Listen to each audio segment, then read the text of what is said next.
네, 그럼 이번 사건에 의혹을 제기한 군인권센터의 임태훈 소장과 함께 보다 자세한 이야기 나눠보겠습니다. 안녕하십니까, 소장님? 네, 안녕하십니까. 네, 고 이중사 사건과 비슷한 일이 일어났는데 공군이 이를 은폐하고 축소했다는 의혹을 제기하셨잖아요. 네, 그 그렇습니다. 배경부터 좀 설명해 주시죠. 일단 이 사건은 5월 11일에 발생한 사건이고요. 네. 사건이 이제 처음에는 업무상 과중에 의한 코로나19 통제에 의한 스트레스성 자살이다 이렇게 이제 보도를 했는데요. 예. 문제는 사실 오늘 보도도 하지 않았죠. 유족들만 알고 있었던 건이고 네. 이 사실이 알려지고 나서 유족들이 몇 가지 의문을 제기합니다. 당시 감독관이던 준이가 네. 피해자의 집에 찾아갑니다. 그러니까 예를 들면 아침 8시 출근하거든요. 군인들은. 네. 7시 반에 피해자가 보이지 않자 30분 동안 전화를 계속해요. 보통은 그렇게 하지 않거든요. 그렇죠. 그리고 통상적으로 출근을 하지 않는다 하더라도 상부에 보고 먼저 합니다. 지휘계통으로 보고를 해서 오늘 누가 안 왔다, 확인해 보겠다라는 얘기를 하는데 상부에 보고하지도 않고 본인이 직접 아파트를 가서 문을 이제 열려는 시도를 하게 되는 것이죠. 이러한 것들이 이중사 사망 사건하고는 좀 다른 양상을 띠고요. 그래서 유족들이 좀 이상하다고 생각해서 이 사람을 이제 고소를 합니다. 위력에 의한 간음이 아닌가라는 의심이 예. 들어요. 왜냐하면 방범창 뜯고 들어가서 증거인멸을 막 시도하거든요. 그래서 네. 유족들이 처벌해달라고 요구를 했지만은 군은 수사를 안 하고 있다가 유족들이 9월 달 돼서 이 사건에 대해서 정보공개 청구를 하면서 주거 침입이나 이런 사건 이외에 강제추행이 있다는 걸 별건을 알아냅니다. 그러니까 이중사하고는 좀 사건이 많이 다르죠. 예.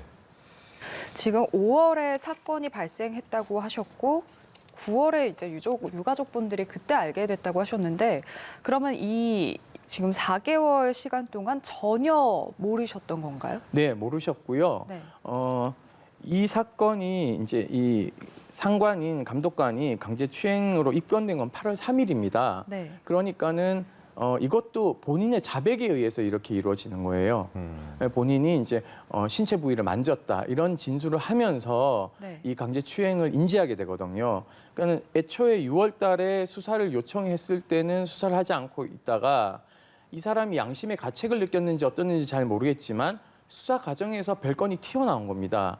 그렇게 되면 통상적으로 피해자나 피해자 법률 대리인에게 알려줘야 되는 게 상식이거든요. 네. 그런데 피해자와 유가족과 피해자 법률 대리인은 정보공개 청구를 통해서 이상한 게 발견되니까 수사 자료 요청을 해서 보니까 강제추행으로 별건이 입건된 것이죠. 왜 이렇게 했냐 그러면 예. 이 당시 여러분들 아시겠지만은 이중사 사망 사건으로 국민적 여론이 굉장히 안 좋았을 때고 대통령께서 이제 지휘고하를 막론하고 엄정 수사하라고 지시를 했고 또 민간군 합동위원회가 구성이 됐고요. 그리고 서욱 장관이 7번째 사과를 하는 상황까지 발생을 했습니다. 그러니 이 사건까지 알려지게 되면 예. 군 수뇌부에 대한 경질이 불가피하니까 사실은 군 수뇌부는 이것을 슬그머니 이렇게 조용하게 하고 있다가 이제 와서 이제 기존에 있던 사건하고 병합해서 군사법원에서 이제 심리를 하겠다라고 하는 것이죠. 그러니까 그 심리를 하겠다고 하면서 이제 기소를 한 게 10월 중순쯤이니까 네, 그렇습니다. 굉장히 눈치를 좀 보다가 여론이 좀 사그라들 때쯤 네. 기소를 한 거다라는 주장이신데 전형적인 은폐 축소 이런 왜곡이 작동한 것이죠. 알겠습니다. 근데 이모준이가 이 숨진 하사하고 어떤 그 보직과 연관이 좀 있었습니까? 감독관이라고 표현하셨는데 어떤 관계였습니까? 이 직책에서의 최고 상관이고요. 예. 그리고 나이는 28살 차이가 납니다. 그러니까 거의 아버지뻘과 같은 거죠. 그런데 문제는 평상시에도 의심될 지점들이 좀 있습니다. 어떤 게 있습니까? 예를 들면 피해자의 아파트를 자주 찾아간다던가 예. 피해자하고 나눈 카톡을 다 지워버렸어요. 그러니까 포렌식에도 뭐가 대화가 안 나옵니다. 어떤 대화가 오갔는지. 그러니까 이런 정황들이 의심이 되니까 유가족들은 위계에 의한 간음이 아닌가. 왜냐하면 28살 차이가 나고 있고 그리고 이 직책에서 최고 막내라고 할 수 있는 초임 부사관인데 예. 그렇게까지 최고 상급자가 그렇게 집을 찾아가거나 이렇게 하진 않거든요, 통상적으로. 그러니까요. 네, 그래서 저는 이런 것들이 일정 정도 그루밍 상태가 놓여 있지 않은가라는 의심도 좀 하고 있고요. 네. 아무튼 수사를 통해서 밝혀내야 될 여죄들이 있고요. 더욱더 문제는 거짓말 탐지기에서 성관계 여부를 물어봤을 때 거짓 반응이 나왔습니다. 그러니까는 이것은 네. 또 다른 추행이나 성범죄에 있었을 개연성이 높다라는 충분한 합리적 의심이 가능하다라는 게 저희들과 법률 대리인의 판단입니다. 그리고 또 의혹을 제기하신 게 하사가 숨진 채 발견된 당일에는 숙소에 찾아가기만 한 게 아니라 방범창을 뜯고 들어가려고 했다라는 것.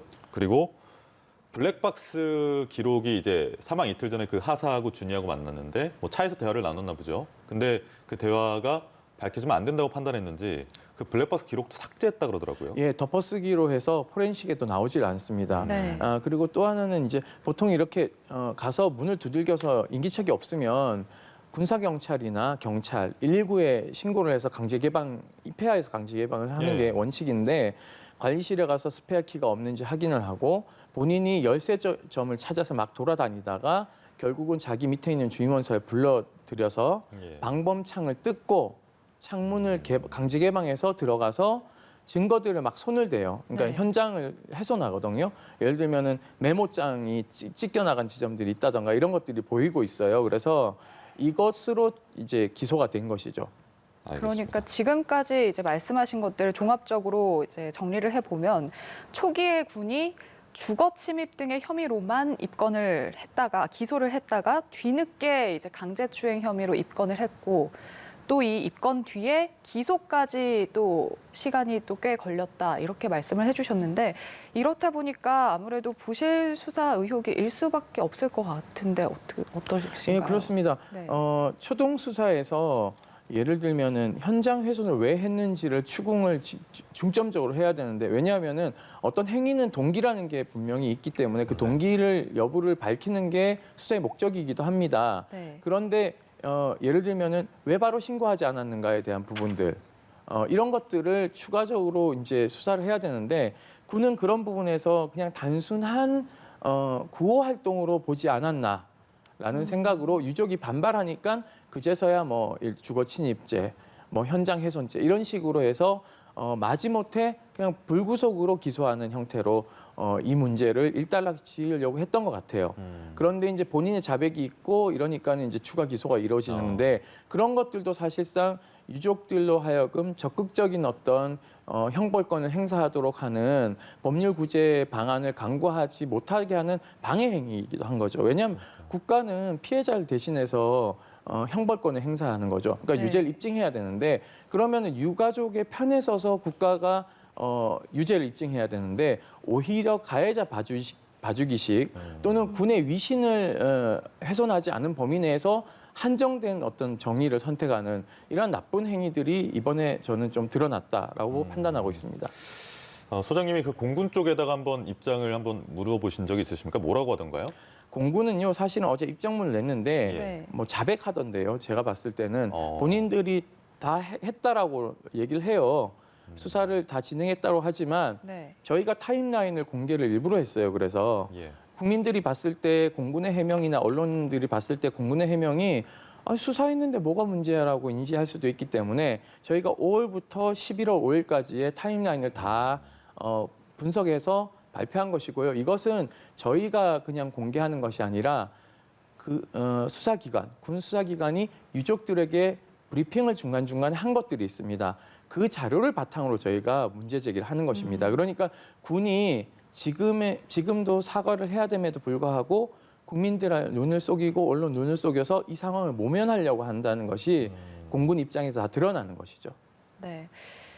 이런 군대 내 성폭력 문제가 지금 계속해서 반복되고 있거든요. 사실 올해만 해도 유사한 사건이 몇 건이나 발생하지 않았습니까? 예, 그렇습니다. 뭐 지금 여군이 자살한 케이스가 대여섯 건 정도 되고요. 네. 그리고 올해 상반기 그러니까는 1월부터 6월까지 37명의 군인이 자살을 했습니다.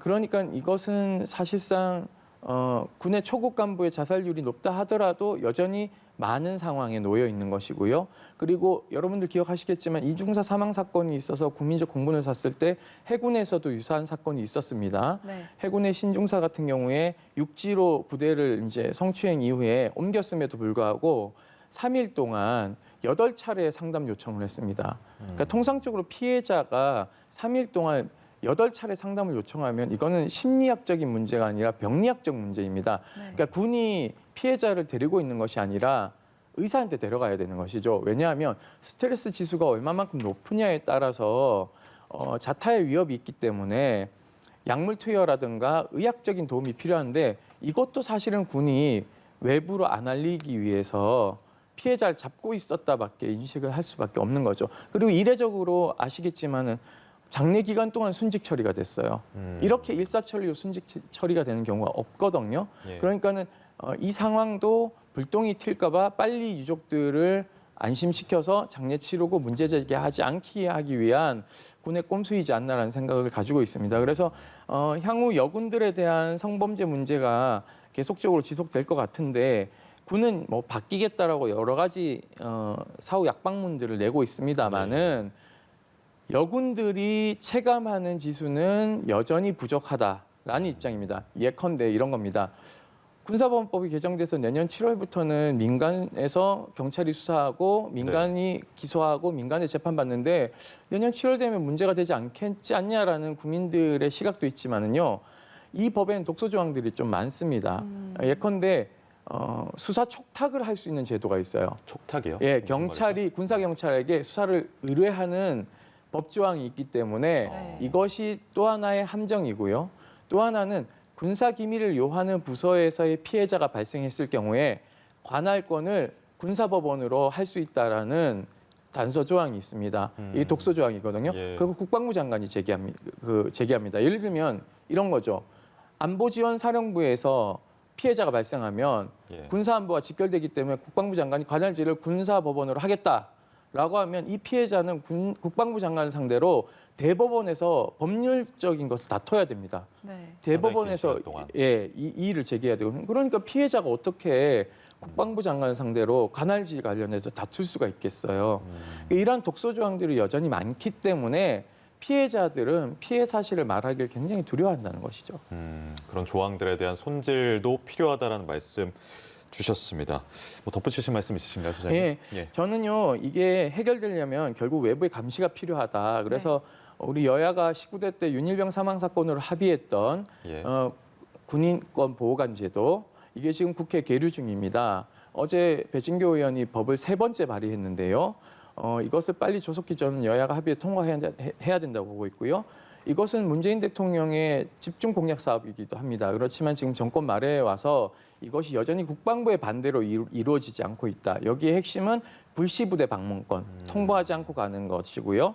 두 번째는 자료 제출 요구권, 그리고 사망 사건이 발생했을 때 즉각 국가인권위원회 군인권 보호관에게 통지하는 권한 이런 것들을 지금 다 국방부가 반대하고 있습니다. 그러니까 예. 국방부가 반대하는 것은요 반드시 관철시켜야 됩니다. 그것이 국군 장병의 인권을 보호하고 우리가 나가서 국토방위 업무에 군인들이 전념하고 인권 침해로 인해서 좌절하지 않는 그러한 선순환 구조를 만들 수 있다고 생각하고 있습니다. 네, 근본적인 대책 꼭 필요해 보입니다.